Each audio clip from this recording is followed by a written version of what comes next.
Good morning, student. Welcome in online class. Today we teach in class 4th and our subject is general knowledge. So today is our last chapter. Last chapter of this book. Chapter number 55. Here, chapter number 55. And chapter number 55 is fantastic facts. और ये हम लोग का जो 55 chapter है ये क्या है? फैंटास्टिक फैक्ट्स है. अंडरस्टैंड? तो इसमें कुछ आपका रोचक चीजों के बारे में जानकारी, कुछ अमेजिंग फैक्ट्स दिए गए जो बहुत आश्चर्यजनक चीजें हैं. अंडरस्टैंड? ऐसी बहुत सारी चीजों के बारे में इसमें जो हम लोग इस चैप्टर के बारे में स्टडी करेंगे. अंडरस्टैंड? तो देखते हैं क्या क्या है.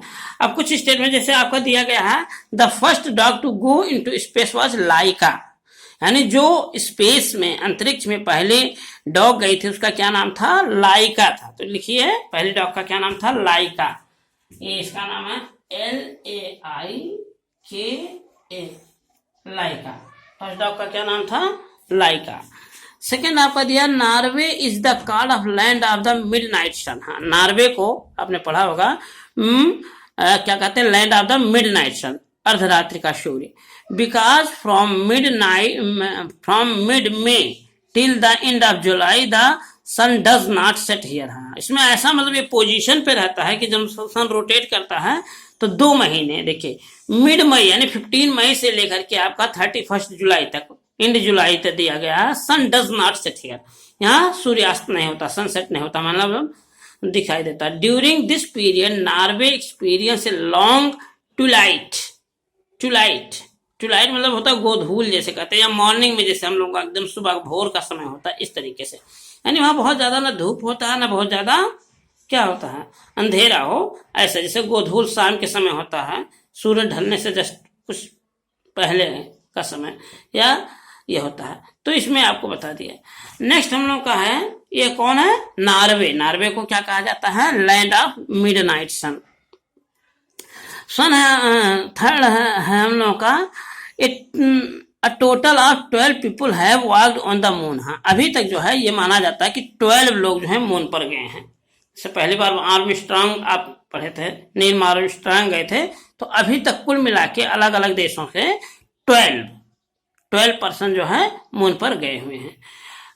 लास्ट में आपको दिया, Kosovo and Cyprus are the only country that have their map on their flag. हाँ, एक देखिए 2 ऐसे कंट्री हैं, एक का नाम है कोसोवो एंड एक का नाम है साइप्रस. और इन दोनों की कंट्री के जो मैप है उस पर उन मैप पे उनके कंट्री का जो क्या नाम है, अरे सॉरी, जो उनका फ्लैग है, फ्लैग पे उनका मैप बना हुआ है. फिर से समझ लीजिए, कोसोवो एक कंट्री का नाम है, कोसोवो एंड साइप्रस. तो ये 2 ऐसे कंट्री हैं जो उनका नेशनल फ्लैग होता है, जैसे हम लोग का तिरंगा झंडा है, तो उनके फ्लैग पे जो है उनके देश का मैप बना हुआ, नक्शा बना हुआ है उनका, कैसे कैसे उनका जो मानचित्र होता है वो चीज उनके फ्लैग पे बना हुआ है. फिर में कह रहा, France gifted the Statue of Liberty. Statue of Liberty में प्रीवियस चैप्टर में हम लोग पढ़े थे, to the people of United State of America as a token of friendship. यानी फ्रांस जो है, ये तो आपको मालूम है, स्टैचू ऑफ क्या कहते हैं, ये यूनाइटेड स्टैचू जो है आपका है, ये क्या कहते हैं आपको? Statue of liberty.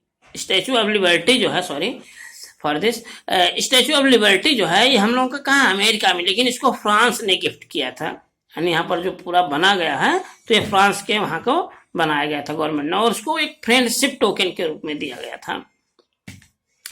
6 है, the oldest national Park in the India is Jim Corbett national park. हाँ, ये बहुत अच्छी जानकारी है कि जो सबसे पुराना जिम कॉर्बेट पार्क है वो क्या है हम लोगों का? सबसे पुराना जो नेशनल पार्क है वो क्या है? जिम कॉर्बेट पार्क है. और ये कहाँ पर है? ये उत्तराखंड में है. ठीक है, इस समय उत्तराखंड में, पहले उत्तर प्रदेश में ही रहता था, लेकिन अब डिवीजन हो गया, उत्तर प्रदेश और उत्तराखंड 2 अलग अलग स्टेट हो गए. तो ये कब से है आपका? It was stabilize as the Hailey National Park in 1936. ये इसका जो पुराना नाम था वो क्या था? Hailey National Park. यानी ये फ्रीडम से पहले से ही है, 1936, 1936. यानी आज़ादी हम लोग को 1947 में मिला था, तो 36 से ही ये आपका है. इसका ओल्ड नेम कभी कभी पूछ सकते हैं आपको एग्जाम में कि क्या नाम है, what is the old name of Jim Corbett park? तो ये हैली है. क्या है? हैली. ठीक है. हाँ, ये जो है कहाँ पर है, इसको बुक में नहीं दिया लेकिन आपके नॉलेज के लिए बता दिए। ये आपके इंडिया में किस स्टेट में, उत्तराखंड स्टेट में है। The place where coin are manufacture is called mint, और जहाँ पर हमारा कॉइन बनाया जाता है, जो कॉइन पैसे होते हैं, ठीक है, जैसे 1 rupees coin, 2 rupees coin, 10 rupees coin, 10 rupees का भी कॉइन आता है, तो ये क्या है, उसको क्या कहते हैं, मिंट कहा जाता है। क्या कहा जाता है, मिंट कहा जाता है, ठीक है। और लास्ट में हम लोग का बहुत ही इंटरेस्टिंग फैक्ट दिया गया, the only number whose letter are in alphabet are called 40। हाँ, 40 एक ऐसा नंबर है जिसकी स्पेलिंग में सारे लेटर अल्फाबेटिकल ऑर्डर में है। इसका क्या मीनिंग है ये देखिए। तो सबसे पहले आप देखिए 40 की स्पेलिंग बहुत गलत करते हैं बच्चे, क्योंकि 4 और 14 में यू होता है लेकिन 40 में यू नहीं होता, 40 होता, 40। तो देखिए 40 के बारे में यहाँ बता देते हैं आपको, बहुत ही अच्छी चीज दिया गया है। करें 40, FORTY,